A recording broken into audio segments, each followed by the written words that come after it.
नमस्कार दोस्तों, स्वागत है आपका स्लाइस ऑफ साइकोलॉजी में। बच्चों, आपने एडमिशन तो कंप्लीट कर ली है और आपका इंडक्शन भी आने वाला है, ठीक है। और 23 से आपकी क्लासेस स्टार्ट होने वाली हैं। और क्लासेस आपकी किस चीज़ की स्टार्ट होंगी? कोर्स वर्क की। अब बहुत सारे बच्चों का क्वेश्चंस ये रहता है कि कोर्स वर्क में क्या होने वाला है, क्या अटेंडेंस का क्राइटेरिया रहेगा और क्या क्या उसमें ऑप्शंस रहती हैं कि क्लासेस कैसे कैसे लगा सकते हैं। फुल टाइम वालों के लिए क्या क्लासेस का शेड्यूल है और पार्ट टाइम वालों के लिए क्या क्लासेस का शेड्यूल है। ये सारी इन्फॉर्मेशन अलग अलग वीडियोस में मैंने डाल दी है। आप उन वीडियोस को जाके प्रॉपर देख सकते हो, डिटेल में वीडियो है, आप जाके देखो, चैनल को सब्सक्राइब करो ताकि और इन्फॉर्मेशन आपको मिलती रहे, ठीक है। तो इस वीडियो में हम कोर्स वर्क जो आपका फर्स्ट स्टेप है, फर्स्ट स्टेप पीएचडी के लिए वेरी वेरी इंपॉर्टेंट है। क्यों इंपॉर्टेंट है? अब मैं आपको कोर्स वर्क के बारे में बताता हूँ कि क्यों इंपॉर्टेंट क्यों है। सबसे पहले इसके बारे में बात करते हैं। अब बहुत सारे बच्चे रहते हैं कि कोर्स वर्क ही है तो कर लेंगे, क्या ही हो जाएगा, है ना, इजी है, निकाल लेंगे, मास्टर्स में भी तो यही चीज़ें पढ़ी थी। पर कोर्स वर्क आपका पीएचडी का बेस है, ठीक है। जैसे घर बनाने से पहले नींव रखी जाती है ना, तो समझ लो कि पीएचडी करने से पहले नींव रखी जा रही है। अब जिन बच्चों ने एमफिल की होती है उनकी नींव पहले से ही मजबूत रहती है, उनकी नींव पहले से ही ऑलरेडी स्टैब्लिश्ड है, ठीक है। तो उनको ज़रूरत नहीं होती, तो इसीलिए एमफिल वाले बच्चों के लिए कोर्स वर्क नहीं होता। वो सीधा अपना एटीपी और सैस या सिनॉप्सिस रिप्रेजेंट के लिए रेडी, अपने आप को रेडी कर सकते हैं, ठीक है।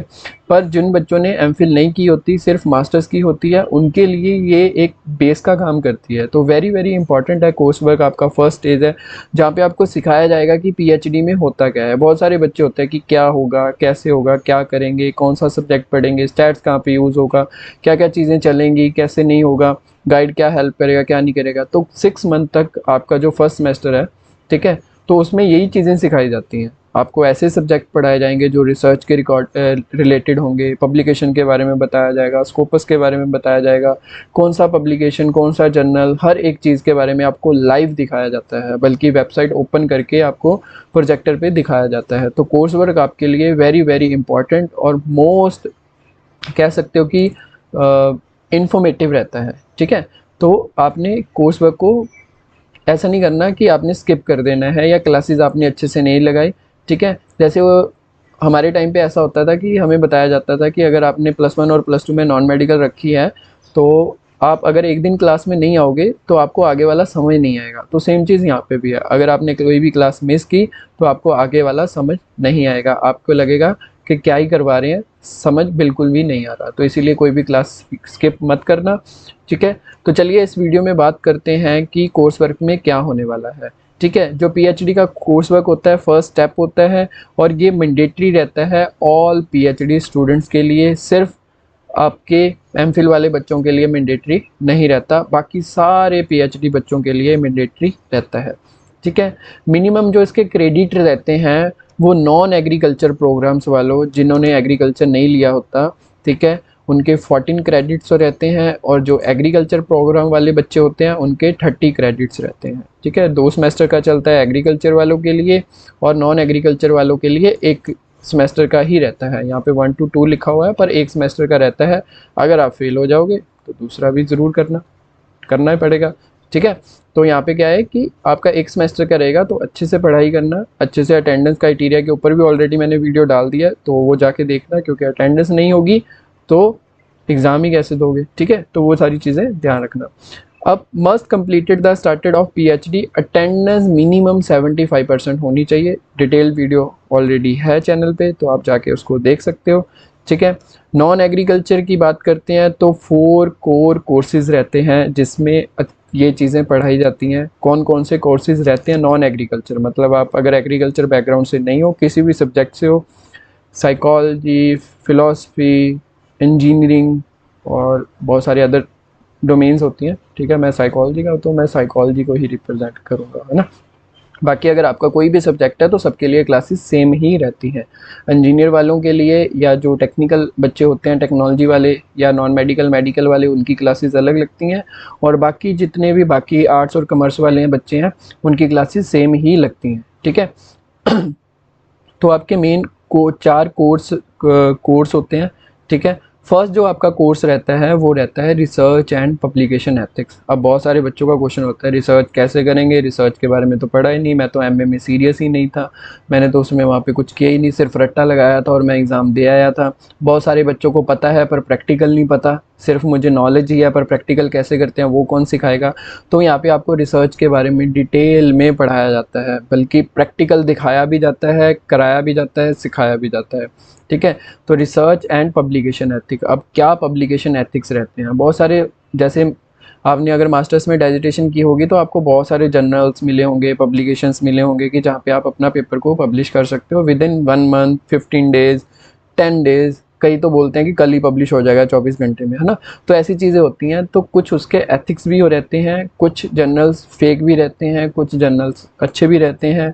ठीक है, कुछ कॉस्टली रहते हैं, कुछ कह सकते हो ना, समझ रहे हो कि चीज़ों को क्या सही है और क्या गलत है, यहाँ पे वो सिखाया जाता है। क्या एथिक्स रहते हैं पब्लिकेशन के, वो चीज़ें यहाँ पे सिखाए जाते हैं। तो रिसर्च एंड पब्लिकेशन एथिक्स के बारे में प्रॉपर पढ़ाया जाएगा, आपको डिटेल में पढ़ाया जाएगा। ठीक है, और प्रैक्टिकल नॉलेज ही रहती है यहाँ पे, इनफॉर्मल नॉलेज ही रहती है, फॉर्मल नॉलेज बहुत कम, क्योंकि वो तो आपने मास्टर्स में ऑलरेडी कंप्लीट कर ली होती है। ठीक है, यहाँ पे आपकी इनफॉर्मल ही चलती है। उसके बाद सिखाया जाता है रिसर्च मेथोलॉजी। ठीक है, रिसर्च मेथोलॉजी आपका दूसरा कोर्स है जिसमें आपको पूरा रिसर्च के बारे में पढ़ाया जाएगा, जो आपका सिनॉप्सिस में भी एक मेन एक पार्ट रहता है रिसर्च मेथोलॉजी का।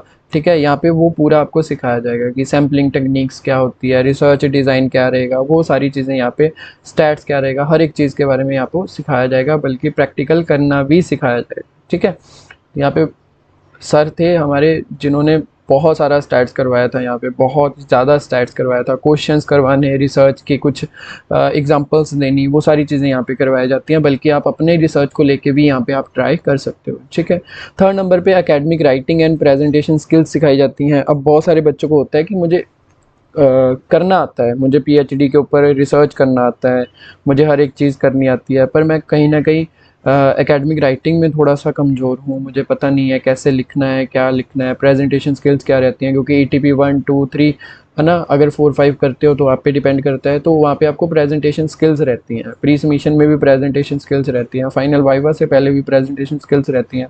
तो अपने टॉपिक को रिप्रेजेंट कैसे करना है, तो इसमें वो चीज़ें सिखाई जाती हैं। ठीक है, और लास्ट में रहता है रिसर्च सेमिनार। तो सेमिनार में क्या रिप्रेजेंट करना होता है, कैसे पेपर को रिप्रेजेंट करना होता है, वो सारी चीज़ें यहाँ पे फोर्थ कोर्स में सिखाई जाती हैं। ठीक है, तो मेन आपके 4 रहते हैं, मतलब पीएचडी का बेस और नींव यहाँ पे रख दी जाती है। अगर ये 4 सब्जेक्ट आपने अच्छे से पढ़ ले तो आपको पीएचडी मतलब इजीली आपकी निकल जाएगी पीएचडी। और 3 इयर्स में कैसे निकलेगी उसके रिलेटेड मैं एक और वीडियो बनाऊंगा, तो चैनल को सब्सक्राइब कर लो ताकि आप 3 इयर्स में अपनी पीएचडी को कंप्लीट कर पाओ। ठीक है, तो जाके अभी चैनल को सब्सक्राइब कर लो और वीडियो को लाइक कर दो। ठीक है, चलिए नेक्स्ट चलते हैं। ये तो थे आपके 4 मेन कोर्सेज रहेंगे। ठीक है, पासिंग क्राइटेरिया कितना रहेगा, 55% एग्रीगेट इन ईच कोर्स, आपको 55% चाहिए ईच कोर्स, ये ध्यान रखना, ईच कोर्स चाहिए।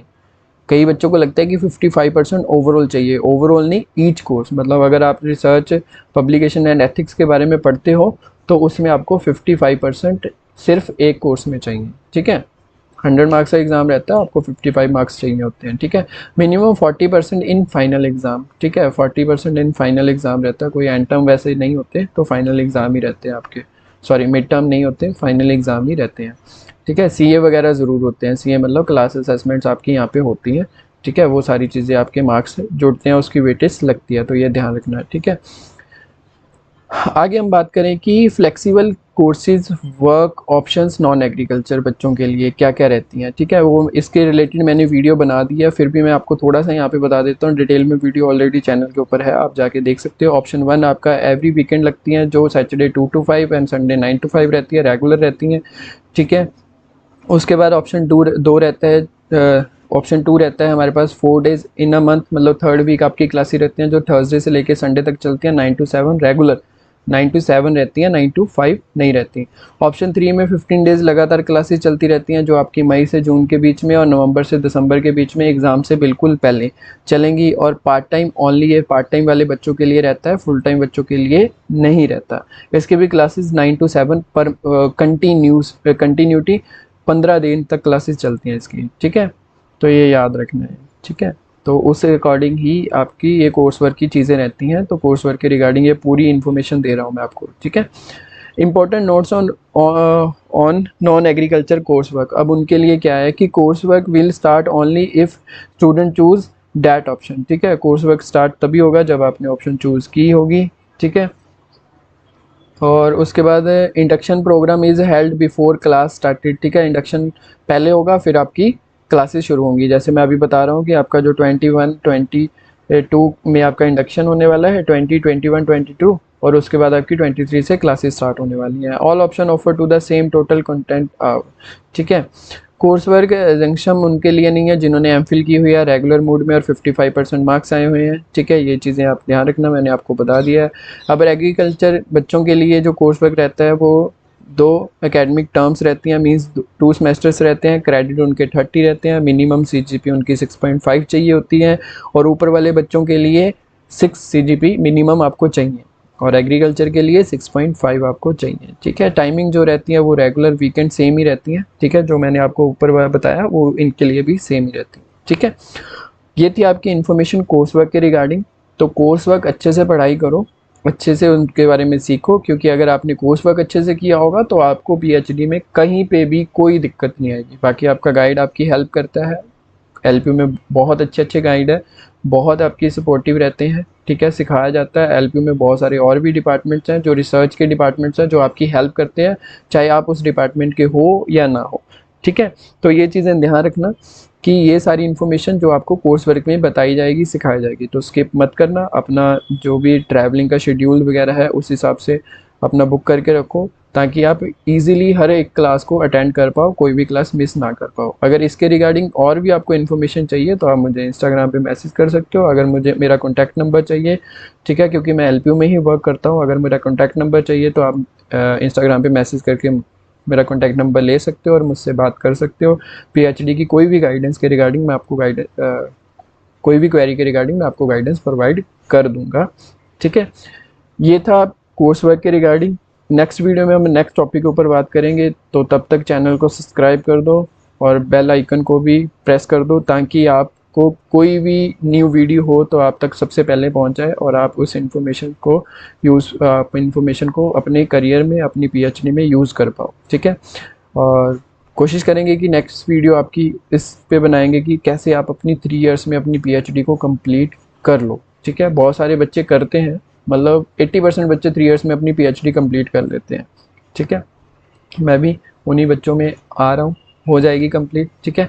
तो आप भी अपनी 3 इयर्स में अपनी पीएचडी को कंप्लीट कर सकते हो, ठीक है। कैसे कर सकते हो वो मैं आपको बता दूंगा, तो इसीलिए चैनल को सब्सक्राइब करो। मिलते हैं चलो नेक्स्ट वीडियो में, तब तक के लिए धन्यवाद।